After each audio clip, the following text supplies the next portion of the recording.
Good morning class. Today we are going to study basic algebra. ठीक है, हमने physical mathematics का एक part basic trigonometry last video में कर लिया। अभी हम लोग सेकंड पार्ट कर रहे हैं, जो सेकंड वीडियो है, और सेकंड वीडियो में हम लोग बात कर रहे हैं बेसिक अलजेब्रा की। ठीक है, बेसिक अलजेब्रा में हमको क्या क्या पढ़ना है? तो फर्स्ट ऑफ ऑल हमको बेसिक अलजेब्रा में पढ़ना है क्वाड्रेटिक इक्वेशन। क्या पढ़नी है? Quadratic equation.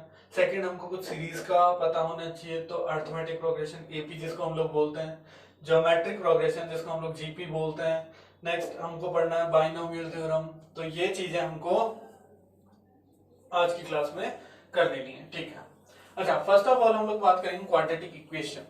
अच्छा, इक्वेशन की अगर मैं बात करूं तो फर्स्ट ऑफ ऑल ये इक्वेशन क्या होता है? ठीक है, तो इक्वेशन क्या होता है देखना। इक्वेशन, तो इक्वेशन से क्या मतलब है? इक्वेशन कुछ भी नहीं होता, इक्वेशन एक मैथमेटिकल स्टेटमेंट है। Equation is a mathematical statement. जैसे आप हिंदी में स्टेटमेंट बोलते हैं, जैसे आप इंग्लिश में स्टेटमेंट बोलते हैं, वैसे ही हम लोग मैथ्स में भी स्टेटमेंट बोल सकते हैं। और वो जो मैथ में स्टेटमेंट बोलते हैं उसको हम लोग क्या बोलते हैं? इक्वेशन बोलते हैं। ठीक है, अब ये जो इक्वेशन होती है इसमें दो पार्ट होते हैं बेसिकली। फर्स्ट होता है इसमें कांस्टेंट, और सेकंड होता है इसमें वेरिएबल।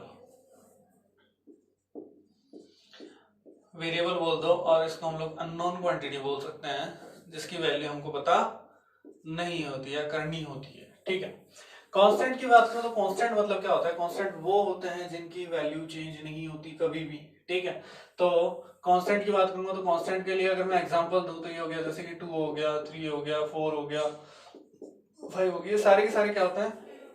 कांस्टेंट, कोई भी न्यूमेरिकल वैल्यू। ठीक है, वेरिएबल्स की अगर मैं बात करूंगा या अननोन जो होते हैं, अननोन आपके कुछ भी हो सकते हैं।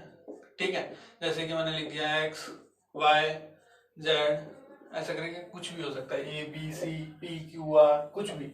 ठीक है, तो ये वैल्यूज अननोन है, और ये वैल्यूज कैसी है? कांस्टेंट है, नोन है। ठीक है, अभी इक्वेशन कैसे लिखते हैं?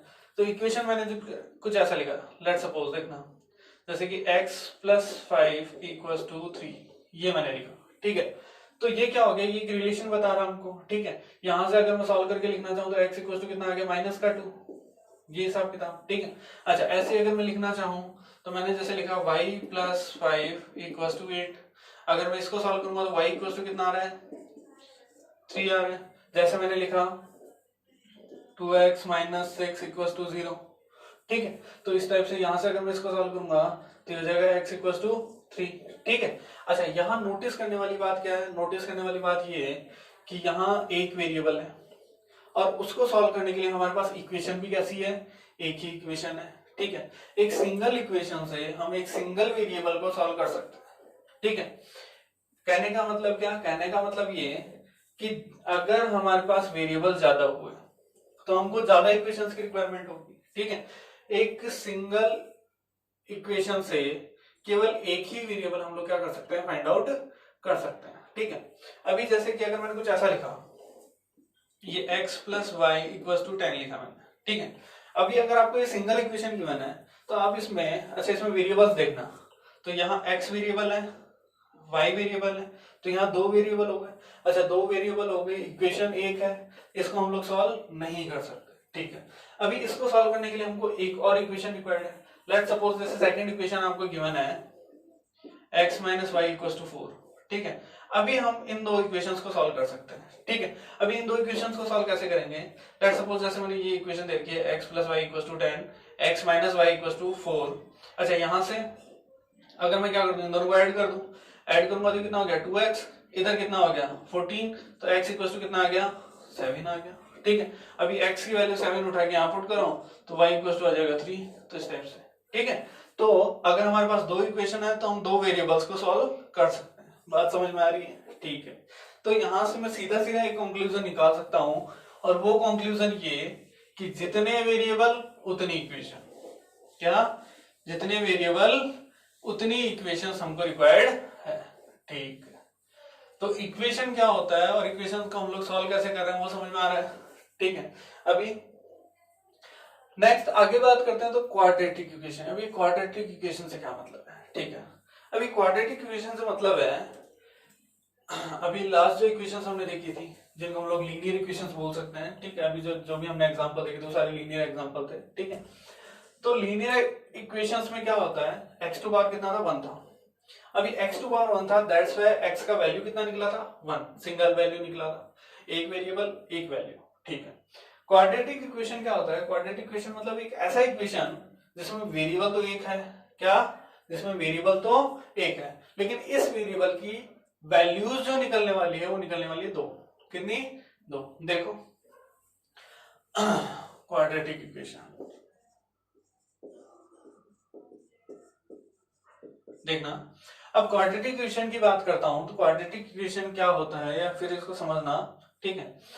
इसकी अगर मैं बेसिक फॉर्म की बात करता हूं तो बेसिक फॉर्म इसका होता है a x square plus b x plus c equal to 0, ठीक है। ये क्या हो गया, फॉर्म ऑफ क्वाड्रेटिक इक्वेशन, ठीक है।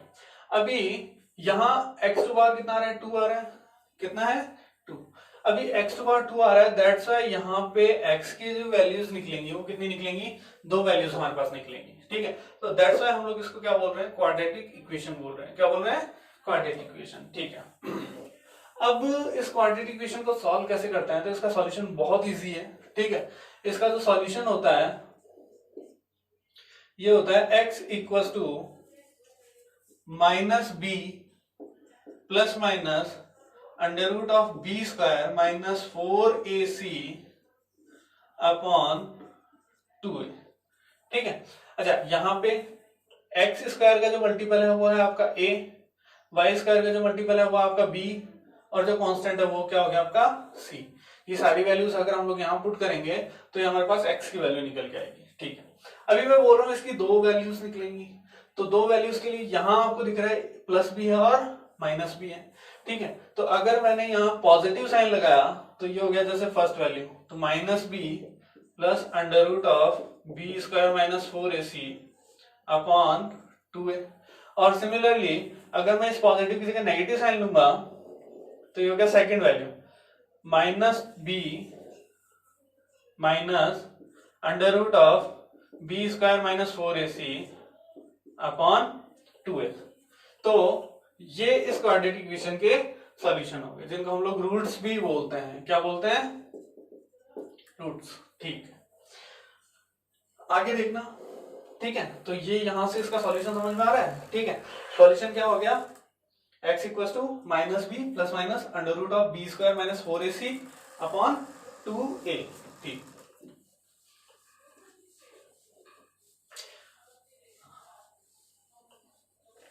अच्छा, यहां से जब हमने रूट्स निकाले वहां एक टर्म थी बी स्क्वायर माइनस 4ac। ये जो बी स्क्वायर माइनस 4ac इसको हम लोग डी से रिप्रेजेंट कर रहे हैं, किसे रिप्रेजेंट कर रहे हैं, डी से, ठीक है। अगर किसी सिचुएशन में ये आपका बी स्क्वायर माइनस 4ac जो है वो आ जाता है 0, कितना आ जाता है, 0। तो इस सिचुएशन में क्या होगा, इस सिचुएशन में x1 एंड x2 जो आएंगे वो दोनों कैसे आएंगे, इक्वल आ जाएंगे। तो बोथ रूट्स आर इक्वल, ठीक है। नेक्स्ट, अगर मैं बोलता हूं कि ये है बी स्क्वायर माइनस 4ac जो है आपका, ये 0 नहीं है, ठीक है। और कैसा है, ग्रेटर देन 0 है, कैसा है, ग्रेटर देन 0। अच्छा, आपको पता होगा अभी हमने थोड़ी देर पहले बात की, x जो निकाला वो कितना निकाला, minus B plus minus under root of B square minus 4ac upon 2a, ठीक है। ये जो वैल्यू है वो रूट में है और ये वैल्यू रूट में है, और अगर ये पॉजिटिव है तो ये कैसा है, फाइनाइट, कैसा है, फाइनाइट। तो यहाँ पे x1 is not equal to x2, और जो रूट्स होंगे रूट्स आर फाइनाइट, ठीक है। नॉट डिफाइंड नहीं है, ये फाइनाइट है, डिफाइंड बोल सकते हैं हम लोग इनको। इन केस अगर मैं बोल रहा हूं बी स्क्वायर माइनस 4ac जो है वो आपका लेस देन 0 है, अभी बी स्क्वायर माइनस 4ac कैसा है, नेगेटिव आ गया। और नेगेटिव में अगर रूट में कोई भी नेगेटिव वैल्यू होती है तो ये कैसी होती है, नॉट डिफाइंड, कैसी है, नॉट डिफाइंड। तो यहां x1 is not equal to x2 but roots are not defined,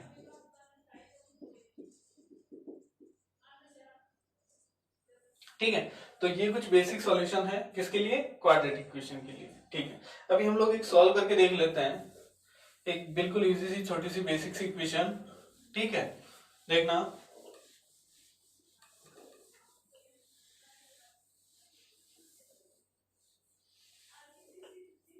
देखो, तो जैसे कि मैंने बोला X square minus 5x plus 6 equal to 0, ये कुछ ऐसा गिवन है।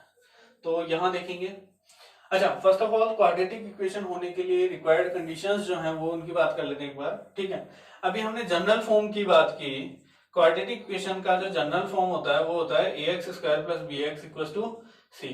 ठीक है, अच्छा यहाँ पे X square maximum X power कितना होना चाहिए, पावर होना चाहिए इसमें maximum power of X, power is equal to maximum power of x is equal to 2। ठीक है, सेकंड जो है, ये जो आपका a है, a नॉट इक्वल टू 0 होना चाहिए। कितना होना चाहिए, नॉट इक्वल टू 0। तो ये दो इक्वेशन, दो कंडीशन रिक्वायर्ड है किसके लिए, कोई भी क्वाड्रेटिक इक्वेशन होने के लिए। ठीक है, अभी यहां अगर मैं बात करता हूं, ये इक्वेशन आपको दिख रही है, यहाँ है X square minus 5x plus six equal to 0। तो यहाँ अगर मैं बात करूं तो एक्स स्क्वायर का जो मल्टीपल है वो कितना है, 1, तो आपका a इक्वल टू हो गया 1। b की बात करूंगा तो b इक्वल टू कितना है, -5। c की बात करूंगा कांस्टेंट, तो ये कितना हो गया आपका 6। अच्छा, यहां से अगर मैं इसके रूट्स निकालता हूं, ठीक है, तो रूट्स कैसे निकलेंगे, x इक्वल टू कितना, x इक्वल टू हो जाएगा -b plus minus under root of B square minus 4ac upon 2a। ठीक है, तो देखो वैल्यूज पुट करो, तो x इक्वल टू कितना आएगा, -b, तो -5 plus minus under root of B square, तो -5 स्क्वायर 25 माइनस 4, a की वैल्यू 1, c की वैल्यू 6 अपॉन 2, a की वैल्यू 1। ठीक है, अच्छा अगर मैं इसको थोड़ा और सॉल्व करता हूं तो ये कुछ ऐसे निकल के आएगा, देखना, यहां से ये हो गया minus minus plus 5 plus minus 25, 6 4 जा 24, तो 25 माइनस 24 कितना, root of 1 which is equal to 1 divide by 2। तो ये आ गया। अभी अगर मैं बात करता हूं फर्स्ट रूट की, तो x1 इक्वल टू कितना आएगा, तो x1 इक्वल टू हो गया 5, यहाँ क्या लेंगे plus 1 upon 2 which is equal to 3। x2 की अगर मैं बात कर रहा हूं तो x2 इक्वल टू कितना आएगा, ये आ जाएगा 5 minus 1 upon 2 which is equal to 2। तो इस टाइप से, तो ये क्या हो गया आपकी क्वाड्रेटिक इक्वेशन, और इस टाइप से आप क्या करेंगे, क्वाड्रेटिक इक्वेशन को सॉल्व कर लेंगे। अब एक और एग्जांपल देख सकते हैं, यहां से देखेंगे,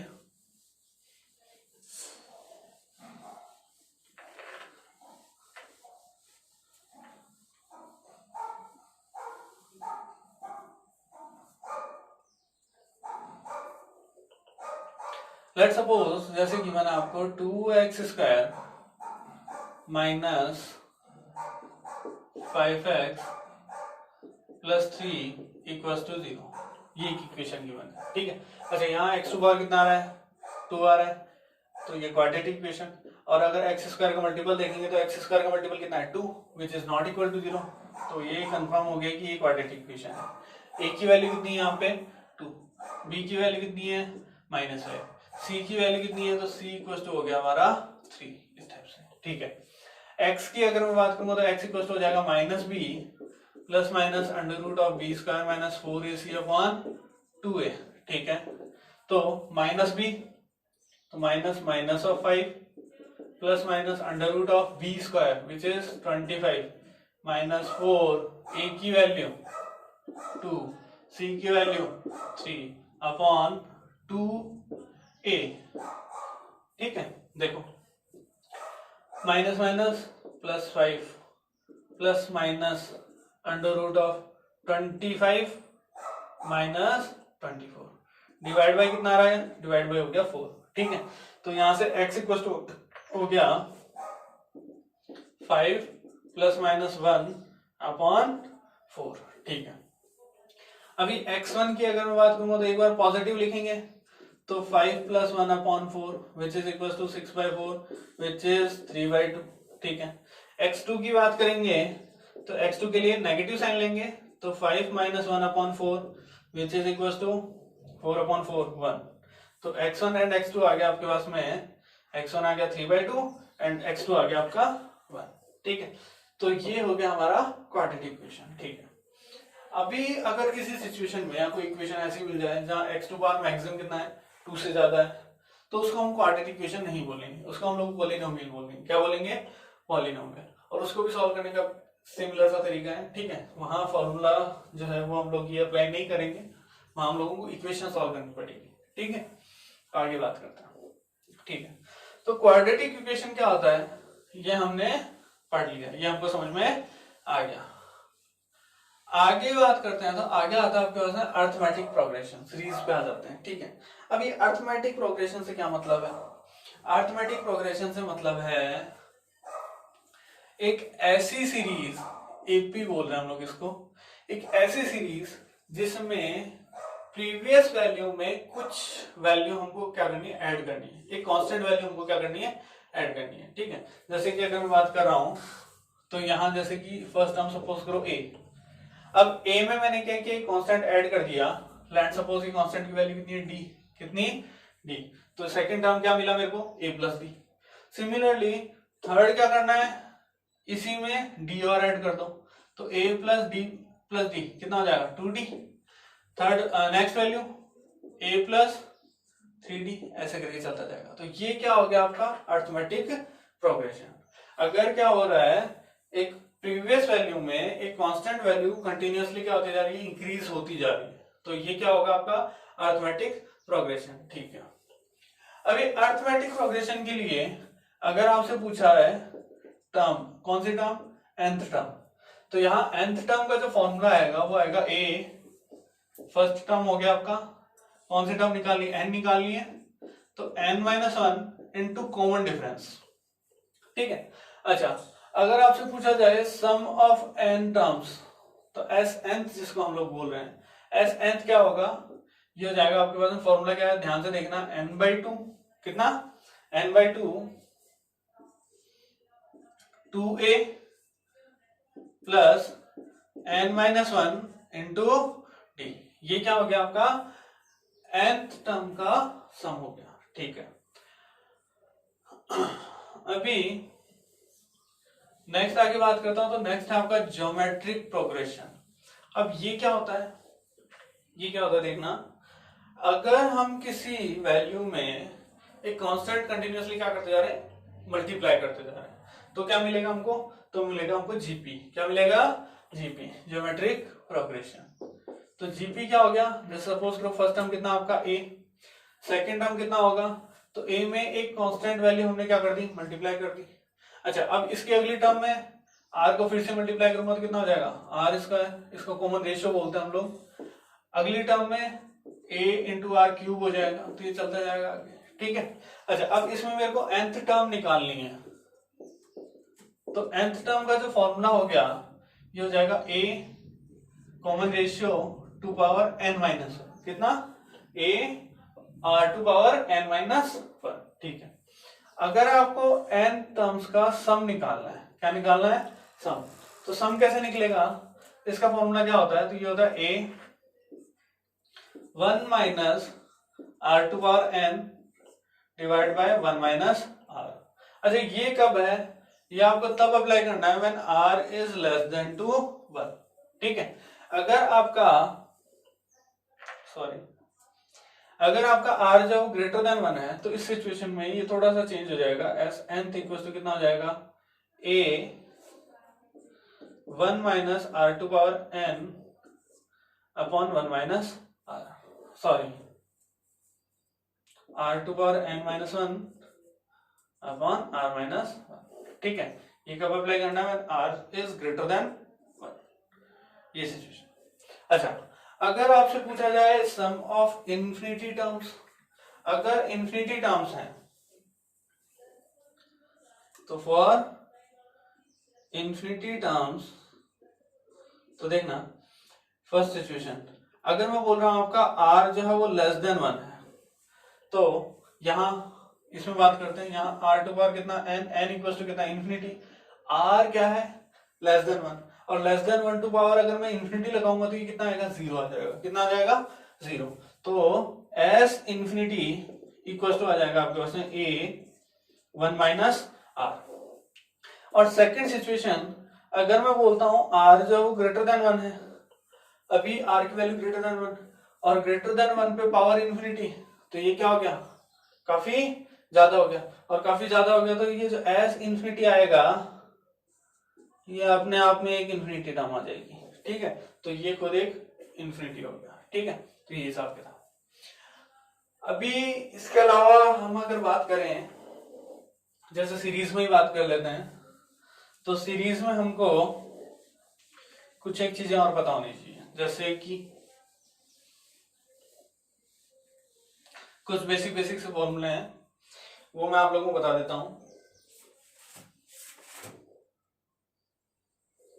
जैसे कि 1 + 2 + 3 अप टू n, ठीक है, जैसे 1 + 2 ये क्या कर रहे हैं हम लोग सम कर रहे हैं, ठीक है, तो इसका जो वैल्यू आएगा ये आएगा n+1/2, ये सब किताब, ठीक है।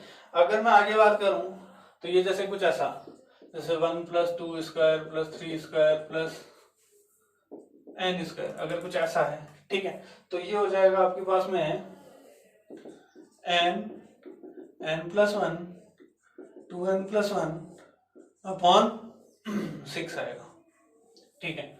अगर कुछ ऐसा गिवन है, कैसा गिवन है, जैसे कि 1³ 2³ या स्क्वायर था 3³ अगर कुछ इस टाइप से गिवन है प्लस n³, तो ये कितना होता है, ये होता है n+1/2 का होल स्क्वायर, कुछ इस टाइप से, ठीक है। तो ये वैल्यूज आपको याद रखनी, ये फॉर्मूला आपको याद रखना है, ठीक है। आगे अगर मैं बात करूं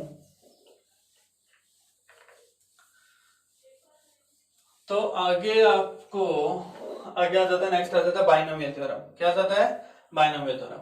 अभी बाइनोमियल थ्योरम से क्या मतलब है,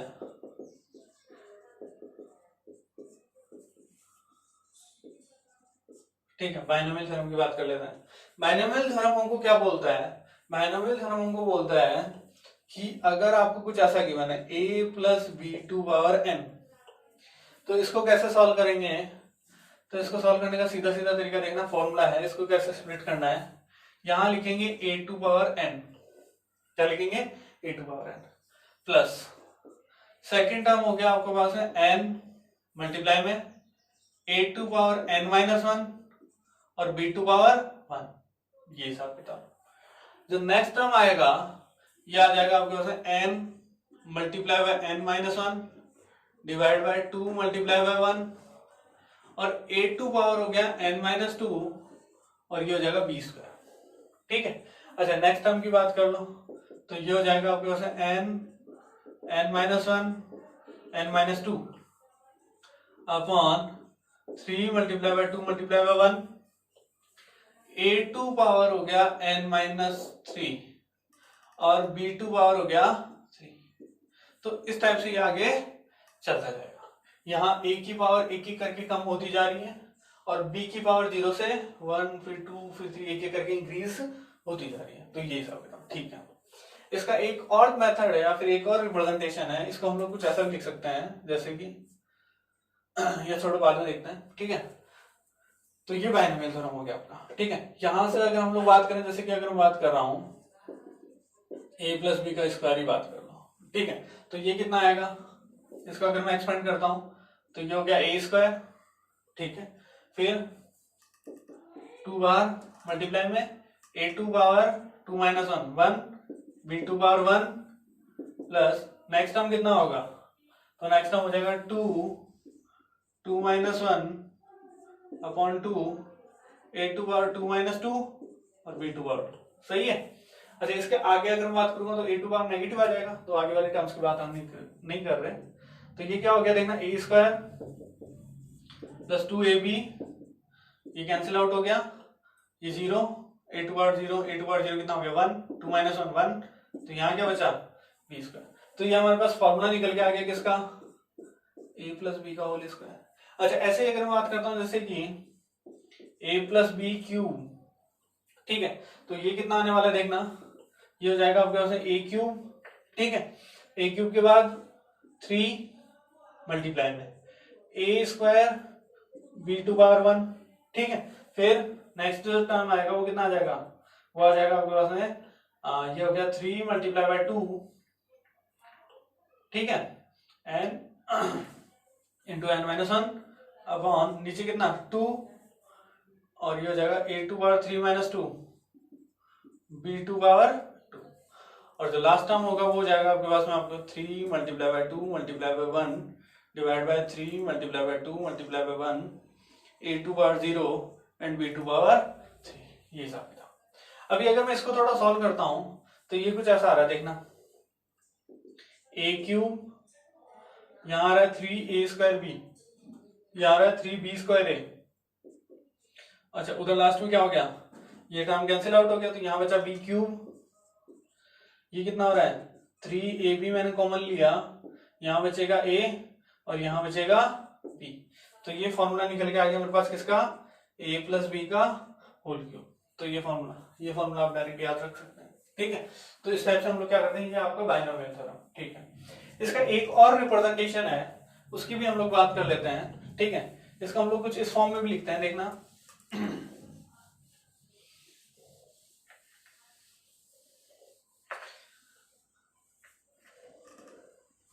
ये जैसे कि आपने लिखा 1 plus X to power n, ठीक है, तो इसको अगर मैं एक्सपेंड करूंगा तो ये कितना आएगा, ये हो जाएगा 1 plus n multiply by x plus n minus 1, ये हो गया एक्स स्क्वायर अपॉन,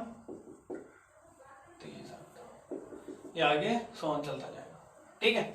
अच्छा अब यहाँ एक और कंडीशन की बात कर लेते हैं। कंडीशन क्या है सुनना, अगर मैं बोल रहा हूँ x जो है वो आपके 1 से बहुत छोटा है, x जो है वो कितना है नेग्लिजिबल, x टेंड्स टू 0, तो इस सिचुएशन में x की जो हायर पावर्स होंगी, जैसे x स्क्वायर हो गया, x क्यूब हो गया, ये क्या हो गया और छोटा हो गया, और छोटा हो गया, तो ये कैसा हो गया नेग्लिजिबल। तो हम लोग क्या करते हैं, आगे वाली टर्म्स को नेग्लेक्ट कर देते हैं, और आगे वाली टर्म्स को नेग्लेक्ट करने के बाद हमारे पास क्या बचेगा 1 प्लस nx, और बाकी जो हायर ऑर्डर है उसको हमने क्या कर दिया, नेग्लेक्ट कर दिया। ये हो गया आपका बाइनोमियल थ्योरम, ठीक है। इसके आगे की बात हम लोग अगले वीडियो में करेंगे।